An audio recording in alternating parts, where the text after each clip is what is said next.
ജയ് Bhim social liberation ആർമിയുടെ നേതൃത്വത്തിൽ constitution street 2025 ജനുവരി 22 ആലപ്പുഴയിൽ നിന്നും ജൈത്രയാത്ര ആരംഭിക്കുകയാണ്.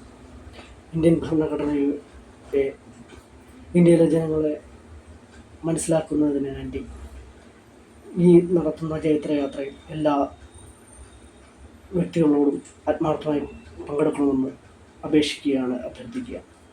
ഇന്ത്യൻ ഭരണഘടന ആമുഖത്തിൽ നമ്മൾ ഇന്ത്യയിലെ ജനങ്ങൾ ഇന്ത്യയെ ഒരു പരമാധികാര സ്ഥിതി സമത്വ മതനിരപേക്ഷ ജനാധിപത്യ റിപ്പബ്ലിക്കായി സംവിധാനം ചെയ്യുന്നതിനും ഇന്ത്യയിലെ എല്ലാ പൗരന്മാർക്കും സാമൂഹ്യം സാമ്പത്തികവും രാഷ്ട്രീയമായ നീതി, ചിന്ത, ആശയാവിഷ്കാരം, വിശ്വാസം, ഭക്തി, ആരാധന എന്നിവയ്ക്കുള്ള സ്വാതന്ത്ര്യം, സ്ഥാനമാനങ്ങൾ, അവസരങ്ങൾ എന്നിവയുള്ള സമത്വം എന്നിവ ഉറപ്പുവരുത്തുന്നതിനും വ്യക്തിയുടെ അന്തസ്സും രാഷ്ട്രത്തിൻ്റെ ഐക്യവും അഖണ്ഡതയും ഉറപ്പുവരുത്തുന്നതിനും സാഹോദര്യം എല്ലാവരിലും വളർത്തുന്നതിനും ദൃഢനിശ്ചയം ചെയ്തുകൊണ്ട് നമ്മുടെ ഭരണഘടനാ പിതാക്കന്മാർ ജനുവരി 22 1949 ഒപ്പുവെക്കുകയുണ്ടായി.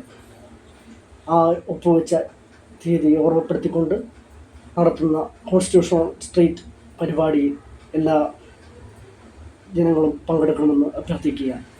1949 നവംബർ 26 ഈ ഭരണഘടനയെ അംഗീകരിക്കുകയും നിയമമൊക്കെ നമുക്കായി തന്ന പൂർവ്വപിതാക്കന്മാരെ സ്മരിച്ചുകൊണ്ട്